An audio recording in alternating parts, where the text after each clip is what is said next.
이 이야기는 의문의 액체와 네. 수상한 가루에 대한 이야기입니다. 야, 뭡니까 이거? 지난해 11월 5일 찍힌 어느 유치원의 CCTV 화면.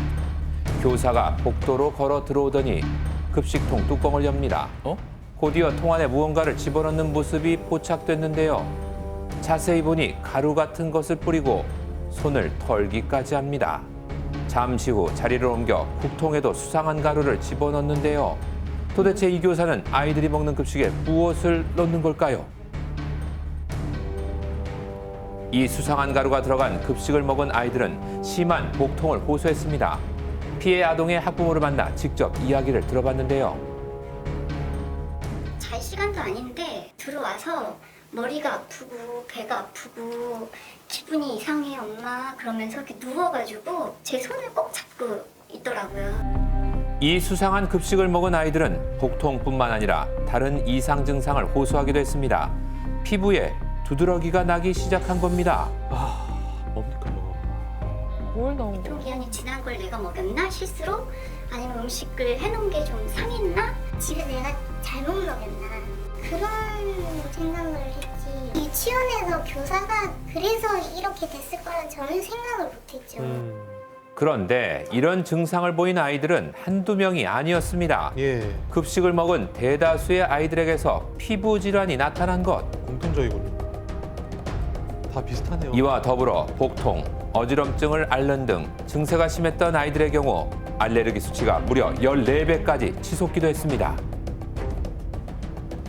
처음 발단은 그 동료 교사의 텀블러가 사라져서 그거를 추적하다가 CCTV를 보게 되었거든요. 수상한 행동을 하는 걸 발견해내서 이게 신고를 하게 됐어요. 동료 교사들이 해당 교사는 동료 교사의 텀블러에 수상한 액체를 넣기도 하고 심지어 아이들 급식에도 넣었습니다. 모든 사람들한테 다 넣은 교사는 구석에 몰래 숨어 정체 모를 무언가를 만지작거리는가 하면 반찬통에 가루를 뿌리고 손을 터는 대범함까지 보였는데요. 지난 28일 학부모들은 유치원 측으로부터 긴급 학부모 회의 알림을 받았고 회의를 통해 사건의 전말을 들을 수 있었습니다. 너무 충격적이네요.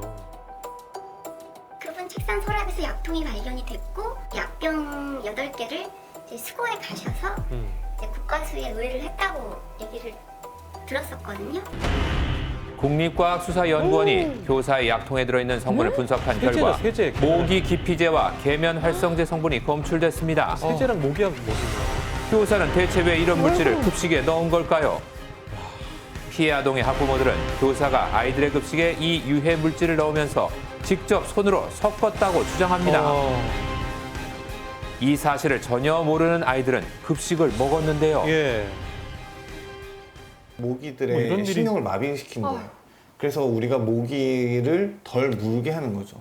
이 원리가 모기 기피제예요. 말하자면은 기본적으로 신경이 작동을 한다고 알고 계시면 되겠죠. 이걸 먹었다고 가정했을 때 심한 두통, 경기, 호흡 부전, 그리고 심하면 사망까지 이런 모든 신경학적인 독성은 전부 다 케이스 리포트로 보고되어 있는 상태고, 전문의의 주장에 따르면 모기 기피제는 신경에 유해한 독성 물질. 하지만 교사는 본인이 급식에 넣은 것이 독성 물질이 아닌 자일리톨과 생강가루라고 주장합니다. 에이, 그건 믿을 수가 없죠. 검사 결과 나온 거. 종이컵에다가 아예 그냥 넣어서 이렇게 주고 맛이 이상해서 뱉어버리고, 그리고 초콜릿 같은 경우에도 찍어서 주는데 아이가 표정을 읽으면서 다시 뱉어요. 맛이 이상하구나. 지난해 11월 CCTV 영상에는 교사가 수상한 가루를 물에 타고 아이에게 그것을 먹이자 아이가 이상 행동을 보이는 모습이 포착됐는데요. 또 다른 날에는 교사가 아이들 눈치를 보며 수상한 가루가 담긴 종이컵을 슬쩍 가져오더니 저 사람 왜 저래요? 초콜릿을 종이컵에 담갔다 뺍니다. 이윽고 그 초콜릿을 아이에게 먹이는데요. 아니, 아이는 입에 넣자마자 바로 교사가 준 초콜릿을 뱉어버립니다. 아니 왜? 아이가 뱉어버리자 다시 초콜릿을 억지로 먹이려 시도하는 교사. 현재 해당 교사는 유치원 출근이 정지된 상태인데요. 하지만 아직까지 아무 잘못을 저지르지 않았다고 주장하는 교사. 이렇게 하는데 근데 버젓이 간 거예요.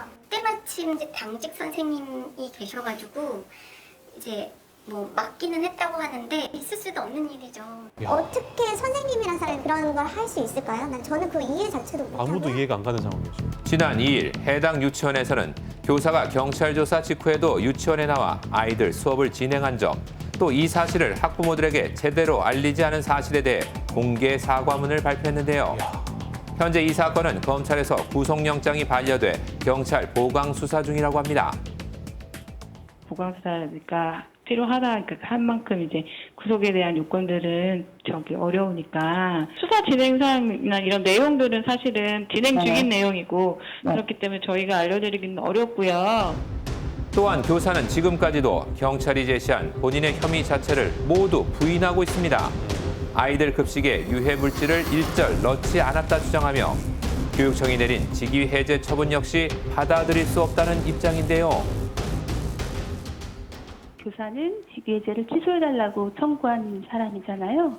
저희는 우리 청 입장에서 이 사람이 직위해제가 이러이러한 사유로 타당하다 이렇게 해서 교원소청심의위원회에다가 답변서를 보냈어요. 지금도 신청하는 고객의 요청에 의해 당분간 착신이 정지되어 있습니다. 제작진은 해당 교사와 접촉을 시도했지만 연락이 닿지 않았습니다. 네.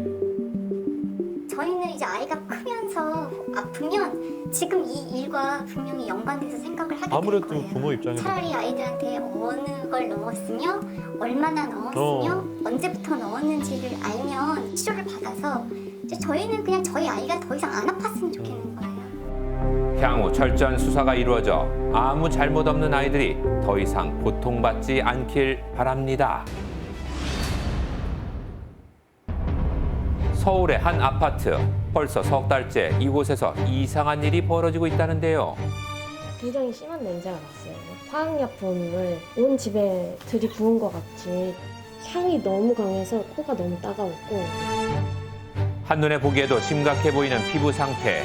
아파트에 사는 입주민들은 최근 마치 화상을 입은 것처럼 피부가 따끔거리는 경험을 했습니다. 병원에 갔더니 이게 사근 거래요. 피부가 사근 거라고 하더라고요. 사근 바뀌어지듯이 그냥 계속 개인 것처럼 피부 상태가 다 바뀌더라고요. 그렇게. 사실 입주민들은 온수를 쓰지 못해 물을 일일이 끓여 사용하고 있었는데요. 온수요? 이 모든 건 지난 11월부터 벌어진 일이랍니다. 예. 11월 10일, 11일 요 양일 동안 아파트에서 이제 공사를 했더라고요. 배관도 갈고 그 온수조 내부에 코팅도 하고 이제 단수가 됐다가 이제 물이 다시 나오면서 이 냄새를 맡기 시작한 주민들이 생긴 거예요. 단수됐던 온수가 다시 나오기 시작했지만 문제가 해결된 건 아니었습니다. 물에서 악취가 난다고 주장하는 주민들이 호소글이 한 인터넷 게시판에 올라오기 시작했는데요. 네. 직접 온수통을 확인한 입주민들. 페인트죠. 그런 녹이 있는 곳에 페인트를 바른 건데 그게 이제 같이 떨어져 나와요. 아, 이게 나왔다고요? 아. 배관 공사를 한 지 얼마 되지 않아 페인트 조각이 떨어져 나온 겁니다. 그런데 문제는 여기서 끝이 아니었습니다. 총 6번의 수질 검사를 진행한 결과 온수에서 발암 물질인 페놀이 검출된 것. 페놀?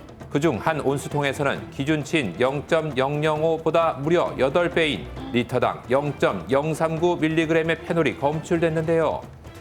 온수통 상태가 적합한지 확인하기 위해 지하 물탱크로 직접 내려가 봤습니다. 중앙 난방 방식인 아파트. 온수통에서 물이 데워지고 노란색 관을 통해 각 가정에 온수가 공급되는데요.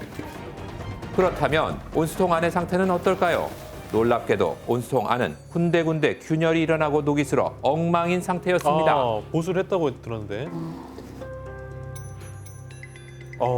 벗겨졌네요. 다 갈라졌네.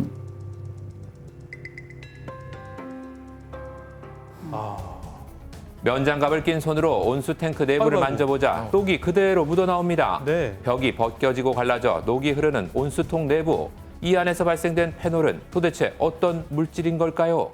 페놀이라는 거는 맹독성 화학 물질로 분류가 되어 있고요. 피부에 만약 묻어 있다랬을 때는 흡수가 되면서 화상과 비슷한 현상을 일으키면서 그래서 간지럼증이라든가 알레르기성 비슷하게 그런 현상들이 나타나죠. 이번 일로 가족 모두 피해를 입었다는 가정을 직접 찾아가 봤습니다. 아유, 우리 애기 어떡해. 어디가? 아유. 간지러워? 아이고. 간지러움을 호소하는 아이의 다리를 살피자 빨간 발진이 눈에 띄는데요. 와이프 같은 경우는 온수로 샤워를 하면 정말 심장이 막 두근두근거리고 한다 그런 증상이 있었는데 사용을 안 하고 나니까 그게 없어졌고 그래요? 그리고 한 번 방송에서 페놀이 이제 안 나온다고 방송이 나온 적이 있었어요. 그날 한 번 온수로 샤워를 했더니 다시 막 두근거리고 좀 숨을 잘 못 쉬겠더라고요. 온수만 틀면 숨 쉴 수 없을 정도로 극심한 고통을 호소하는 입주민들. 이로 인해 입주민들은 무려 석 달 가까이 온수를 사용하지 못한 채 생활에 큰 불편함을 겪고 있습니다. 정말 불편하겠네요. 그렇다면 이 아파트를 관리하는 관리 주체의 입장은 어떨까요? 안녕하세요. KBS에서 나왔는데 혹시 이걸 제가 책임을 회피하려고 한 게 아니라 계약 성격상 도급계 계란 말이에요. 이 공사하는데 어디 뭐가 있고 어떤 시설이 있고 하는 거 알려주고 안내해주는 역할을 할 뿐이지 그거를 감독할 권한은 없어요. 근데 왜 자꾸만 저한테 그랬는지 모르겠어요. 업자한테 물어야 되는 거예요, 책임은. 관리 주체는 시공업체의 책임을 물어야 한다고 주장하는데요. 시공업체 관계자와 어렵게 연락이 닿았습니다. 페놀 때문에 이제 제가 세척하는 과정에서 고압 세척기를 쓰고 청소하냐고 조금 녹이 발생한 부분이고요. 페인트 자체 원료에 페놀이 없는데 어떻게 페놀이 나올 수가 있냐고요. 지금 문제가 되는 거는 온수거든요. 온수에 대한 수질 기준은 딱히 없어요. 먹는 물 수질 기준에 따르면 페놀의 적정 허용치는 리터당 0.005mg. 하지만 전문가는 작은 농도라도 인체에 해를 끼칠 수 있다고 말합니다. 특히 페놀이 다른 성분하고 달리 우리가 피부 같은 걸 접촉을 하게 되면 피부의 흡수가 좀 잘 돼요. 다른 물질에 비해서. 장기간 축적이 된다 했을 때는 굉장히 높은 농도고 많은 피해를 줄 수가 있죠. 장기간 인체에 축적되면 심각한 질환을 초래할 수 있는 페놀. 추운 겨울 아파트 입주민들은 온수를 사용하지 못해 힘겹게 겨울을 나고 있습니다. 수도사업소에도 우리가 문의한 결과 온수 기준에 대해서는 별도로 규정이 없다라고 얘기했거든요. 그래서 어쨌든 주민들이 여기에 대해서 자꾸 불편을 호소하고 하기 때문에 전문가 현장 자문을 실시할 계획입니다.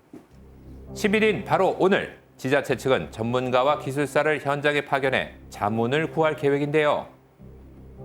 하루빨리 원인이 밝혀지고 사태가 해결돼 주민들이 예전에 평범했던 일상으로 돌아갈 수 있길 바랍니다.